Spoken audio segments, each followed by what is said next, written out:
Hi friends, golden lotus में आप सबका स्वागत है। आज जो मैं आपको ट्रीटमेंट दे रही हूँ ये है, कोई भी खाने की एलर्जी से अगर आपको तकलीफ़ होती है तो आप ये बिल्कुल कर सकते हैं, है ना।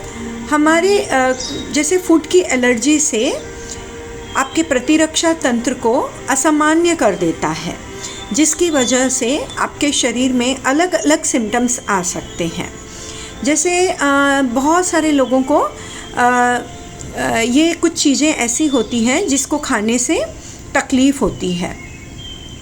किसी को दूध से एलर्जी होती है, किसी को अंडे से एलर्जी होती है ना।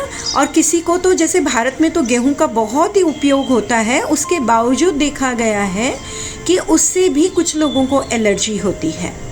चावल से एलर्जी होती है और तो मुझे ध्यान है कि फर्मेंटेड फूड से भी मैंने एलर्जी देखी है कि जो फर्मेंटेड फूड होता है ना, जो इडली डोसा को जो हम फर्मेंट करने के लिए करते हैं, उसको खाने से लोगों को एलर्जी होने लग जाती है। तो ऐसे बहुत सारी चीज़ें हैं जिससे एलर्जी हो सकती है। कुछ ऐसे भी होती है जिसमें खटाई, अगर खटाई से रिलेटेड आप कुछ खाते हैं, इमली है या फिर अमचूर पाउडर है, वो खाने से भी आपको एलर्जी हो सकती है। तो ये देखा गया है कि स्किन पर लाल कलर के चकत्ते हो सकते हैं, शरीर में खुजली हो सकती है, मुंह या गले फिर या कान के अंदर खुजली हो सकती है, चेहरे, आँखें, होंठ, जीभ और मुंह के आसपास में सूजन आ सकती है।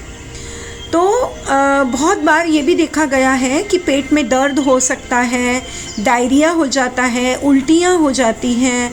तो किसी भी तरह की बहुत सारी प्रॉब्लम्स आ सकती है। अगर आपको सीवियर हो गई है, ये फूड एलर्जी अगर ज़्यादा हो गई है, तो लोगों को सांस लेने में भी कठिनाई आ जाती है, दिल की धड़कन तेज़ हो जाती है। तो इस तरह की कुछ प्रॉब्लम्स देखी गई है। तो आप ये सब जो भी फूड से रिलेटेड एलर्जी होती है, उनके लिए ये नंबर दिया गया है। ये नंबर ब्लू कलर के पेन से आपके शरीर पर लिखना है, पेशेंट के शरीर पर। और चैंटिंग हम करेंगे 9671-884 9671-884। इस तरह से बोलते हुए हम चैंटिंग 45 टाइम्स करेंगे।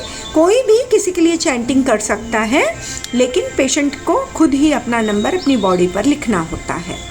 कोई उनकी हेल्प कर सकते हैं, कोई बड़ी एज के हैं तो आप उनके लिए लिख सकते हैं। तो इस तरह से आपको करना होगा और आप धीरे धीरे देखेंगे कि कुछ दिनों तक लगातार जब आप लिखते हैं तो वो एलर्जी आपकी कम हो जाती है ना। अगर कुछ खाने की वजह से एट प्रेजेंट आपको एलर्जी हुई है तो वो भी इससे कम हो जाएगी। और अगर आपको ये सिम्टम्स बनते हैं कि आप जब कभी भी वो कोई फर्मेंटेड फूड या खटाई खा लेते हो तो आपको जो तकलीफ़ होती थी वो भी आपकी फ्रिक्वेंटली कम होने लग जाएगी और वो बॉडी रिकवर करने लगेगी आपका, और वो एलर्जी से आपको छुटकारा मिल जाएगा। जो फूड की एलर्जी है उससे आपको छुटकारा मिल जाएगा।